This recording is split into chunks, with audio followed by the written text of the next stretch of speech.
Desliga o ruído, ligue-se aos factos. Este verão, o Observador tem para lhe oferecer 10 estadias em hotéis de luxo. 2 noites, 2 adultos. Aproveite a nossa promoção e assine o Observador com até 50% de desconto em observador.pt. Desliga o ruído, ligue-se ao essencial.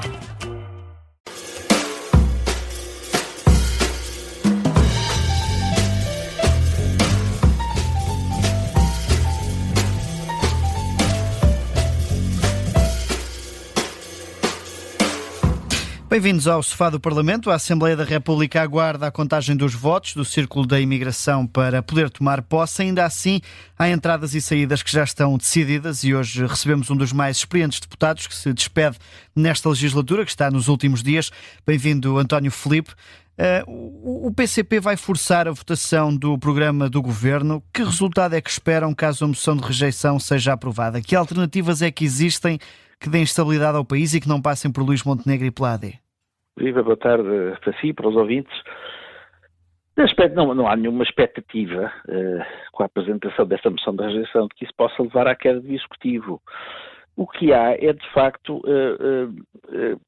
contribuir para que haja uma clarificação da vida política nacional. Nós já sabemos qual vai ser o governo será um governo liderado por Luís Montenegro e na base da Aliança Democrática. Sabemos isso e sabemos já também por posicionamentos de mais partidos que a moção de rejeição não será aprovada.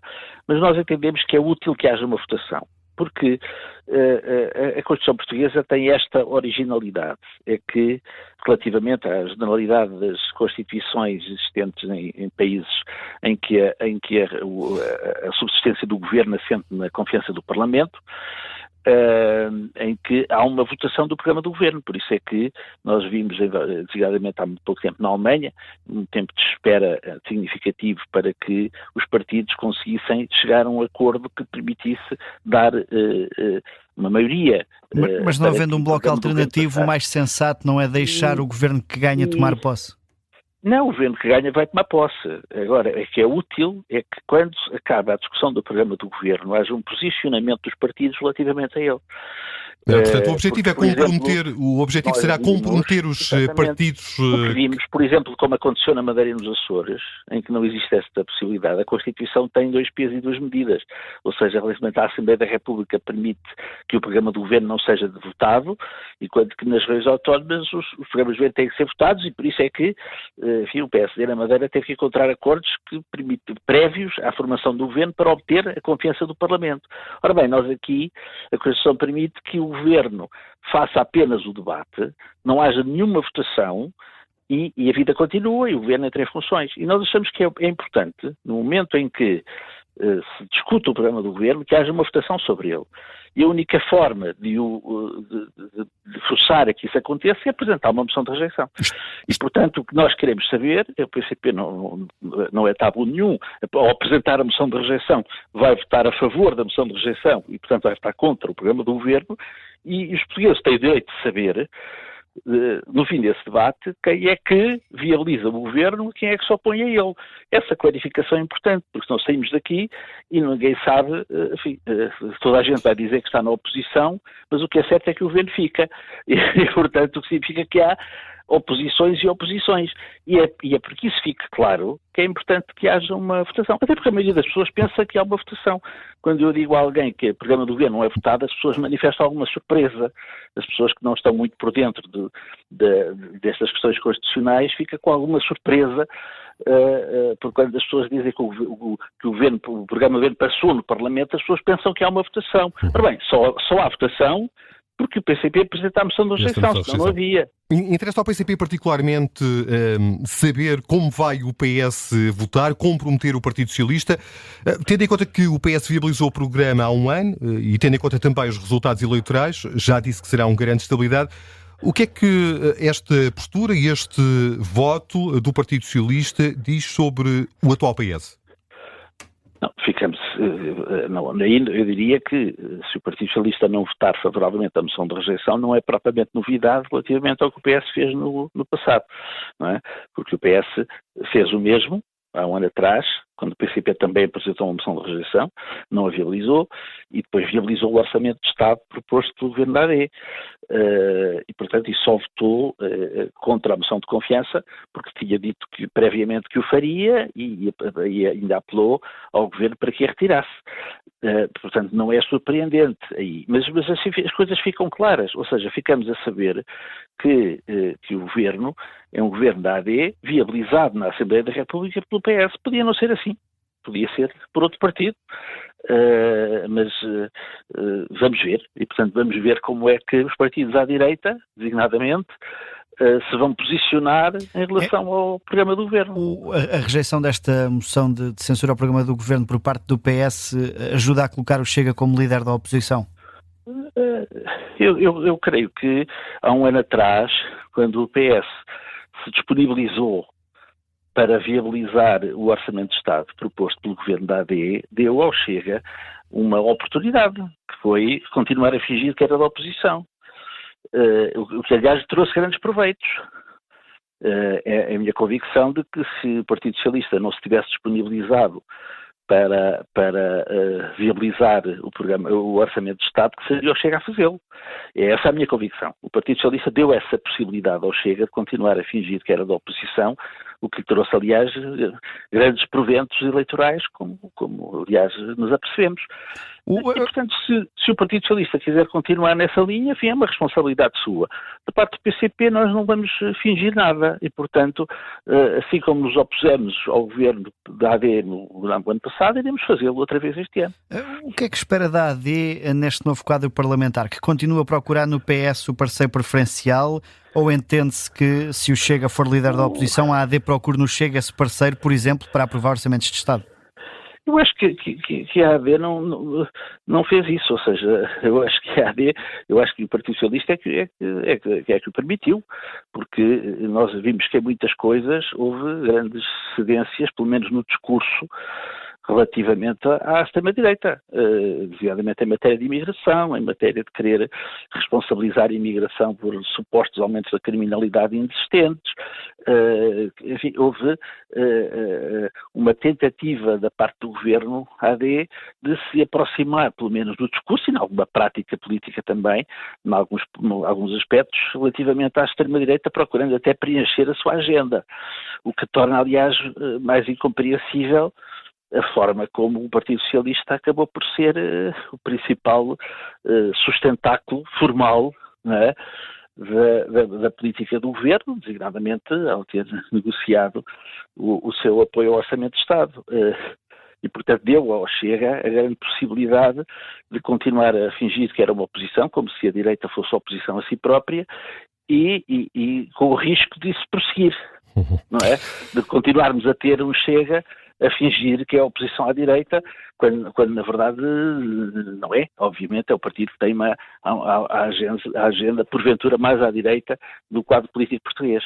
Aqui chegados, a esquerda junta tem menos deputados que a AD, o PS já não é necessário, por exemplo, para aprovar revisões constitucionais. Que papel é que a esquerda terá nesta legislatura que agora vai arrancar? Eu creio que a esquerda tem que ter, e aqui eu não posso falar pela esquerda como se a esquerda fosse algo de uma massa homogénea que não é. Claro. Já vimos que não é. E, portanto, o que eu posso dizer é pelo PCP que certamente irá continuar a fazer uma oposição frontal, de oposição à prossecução de um programa governativo que assenta na redução do papel do Estado na garantia de direitos sociais fundamentais dos cidadãos, especialmente em matéria de saúde, educação, segurança social. Adivinha-se, o prosseguimento e até a aceleração de um programa de privatizações e o PCP será a oposição frontal a essa política que fará com que muitas das pessoas que votaram zangadas contra este governo acabem por ser, mas que votaram de uma forma inconsequente e que mantiveram os seus votos à direita, que sejam vítimas dessa mesma política e dessa opção. Mas da parte do PCP tudo o que for a defesa de direitos dos trabalhadores, dos reformados, das populações que são mais desfavorecidas e que são vítimas destas políticas, que poderão contar sempre com a oposição do PCP na Assembleia da República. O PCP perdeu um deputado e cerca de 20 mil votos. Face à queda de toda a esquerda e de partidos concorrentes, como por exemplo o Bloco, este resultado acaba por ser um mal menor para o PCP? Eu não diria que é um mal menor, eu diria que é um resultado conquistado, ou seja, há eu diria que por escassíssimas centenas de votos o PCP poderia manter a mesma representação parlamentar. Não manteve por aquilo que se chama a chamada Unha Negra. E, portanto, o que nesse quadro é de salientar, ou seja, que outros partidos à esquerda do PSD, enfim, desgraçadamente o Bloco e o PS, tiveram quebras muito significativas, isso não se verificou. A CDU teve uma quebra pequena, que em termos parlamentares acabou por ser mínima, embora se traduza, obviamente, na perda de um deputado, que é significativo, mas foi um resultado de resistência. E essa resistência vai ser transportada para a atividade parlamentar, certamente com mais dificuldades, mas mantendo um grupo parlamentar e mantendo uma presença relevante no debate político e uma presença que continuará a ser relevante na Assembleia da República. O observador Paulo Raimundo admitiu que algumas pessoas podiam estar desiludidas com o PCP por considerarem que o partido não fez tudo o que estava ao alcance. O que é que ficou por fazer neste caminho trilhado nos últimos anos? Ora bem, pessoas que se julgam interpretar bem essa afirmação, houve pessoas que entenderam que em determinados momentos a posição do PCP poderia ter sido melhor explicada. O caso da Ucrânia, por exemplo. O caso da Ucrânia, o caso durante a pandemia, em que fomos muito atacados por ter dito que a vida deveria continuar e recusar um confinamento puro e simples, dizendo que o que era preciso era tomar medidas de segurança, mas que a vida devia continuar, e houve muita gente que teve dificuldade em perceber isso. E, portanto, houve várias situações em que houve pessoas que não confiaram, né, na posição do PCP, nessa altura, sobre essa matéria, e que, se tivesse havido, porventura, um esclarecimento mais próximo das pessoas e que as pessoas, se tivesse havido essa possibilidade, que afinal as pessoas poderiam não se ter afastado. Podemos claramente admitir isso. Podemos, por exemplo, também admitir que, a partir de 2015, em que muitas medidas tomadas pelo governo PS foram medidas de cedência a posições do PCP, ou seja, que estou a falar de questões como a redução dos preços dos transportes públicos, a gratuidade das creches, a gratuidade dos manuais escolares, aumento de reformas em que foi por proposta do PCP que o governo teve que as adotar, e nós, porventura, não soubemos valorizar devidamente o papel que tivemos nessa altura, e foi o PS o grande beneficiário de medidas para as quais que nem sequer estava a pensar tomar. E, portanto, houve de facto momentos em que, porventura, uma menor compreensão pública do posicionamento do PCP nos pode ter prejudicado. Enfim, admitimos isso perfeitamente, mas naturalmente que, enfim, quando se reconhece que em determinado momento se cometeu um erro ou não se atua da melhor forma, há sempre a possibilidade de tentar corrigir no futuro. E é isso que procuramos fazer, obviamente. O LIVRE é o único partido à esquerda que conseguiu crescer e tem apelado a entendimentos entre todos, incluindo já nas autárquicas. Porquê é que o PCP não se quer associar ao LIVRE para evitar o crescimento da direita? Vamos já ver, com todo o respeito, o LIVRE não tem propriamente vida própria em matéria autárquica. Ou seja, é um partido que não tem qualquer implantação, e a única que teve foi com o PS, não é? Em listas do Partido Socialista. Mas quando se fala em convergências autárquicas, convém saber de que é que estamos a falar. Será que o LIVRE acha que o PCP ou a CDU devem apoiar, por exemplo, o Presidente da Câmara de Louros do Partido Socialista, que tem um discurso muito próximo do Chega? É isso? Será que ignora a oposição que o Partido Socialista faz a câmaras da CDU, de rejeição pura e sistemática de todas as propostas da Câmara, inclusive os respectivos orçamentos, como fez em Setúbal, como tem feito no Seixal? Ou seja, a oposição que o Partido Socialista faz à Câmara CDU não se distingue muito da oposição que é feita pelo Chega ou pelo PSD. Ou seja, há condições, ou seja, essa convergência da esquerda no caso da Câmara de Setúbal ou do Seixal, significa o quê? Que o LIVRE está disponível para apoiar as candidaturas da CDU contra a direita? Ou seja, não se pode é apoiar o PS em Lisboa quando o PS viabilizou todos os orçamentos de Carlos Moedas. Ou seja, uma coisa é falar em convergências em abstrato, mas não há convergências em abstrato. Portanto, só há convergências sobre objetivos concretos. E aí não vimos ainda nenhuma proposta, nenhuma convergência que não seja dizer que vamos ter todos que apoiar o PS. Isso não é caminho, isso não é convergência nenhuma, sobretudo quando a CDU tem um projeto autárquico muito relevante, com obra feita, e que, obviamente, a bem até da influência da esquerda na sociedade portuguesa, importa que essas maiorias CDU sejam mantidas e reforçadas. Mas não é disso que estamos a ouvir falar. E, portanto, não se pode falar em convergências em abstrato. Só a convergência tem que ser feita na base de programas e de objetivos concretos, e sobre isso ainda não ouvimos nada, de parte nenhuma. Já que dissemos na introdução deste sofá do Parlamento que depois de muitos anos na Assembleia da República o António Filipe não conseguiu ser eleito nas legislativas do passado dia 18 de maio, ainda ambiciona regressar ao hemiciclo? Eu não ambiciono nada, nunca ambicionei nada, fiquei muito honrado do facto de poder ter servido o país durante muitos anos no Parlamento. Eu disse também sou reincidente, é a segunda vez de facto que não sou eleito.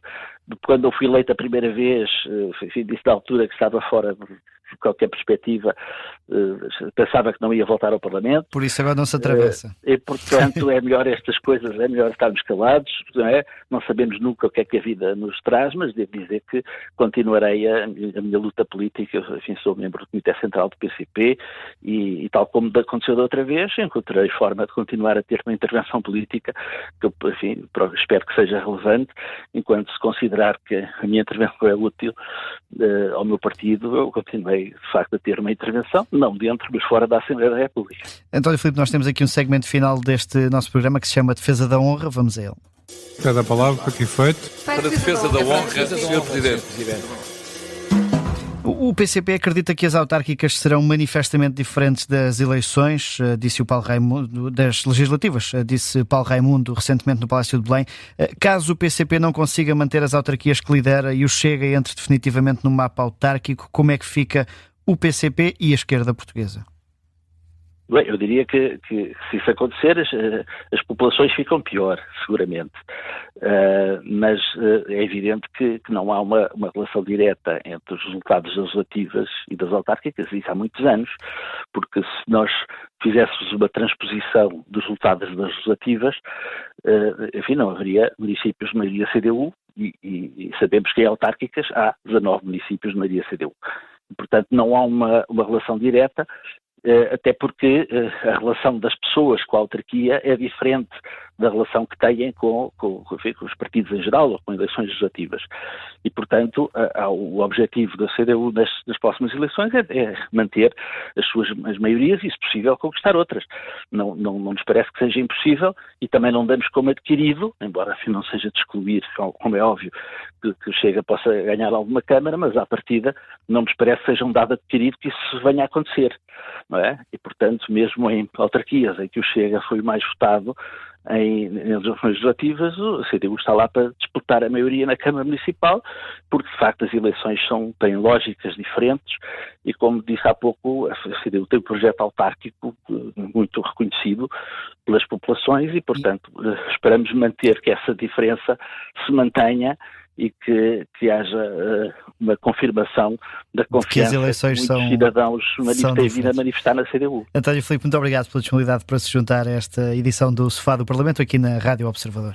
Tive muito gosto. Muito obrigado. Boa tarde.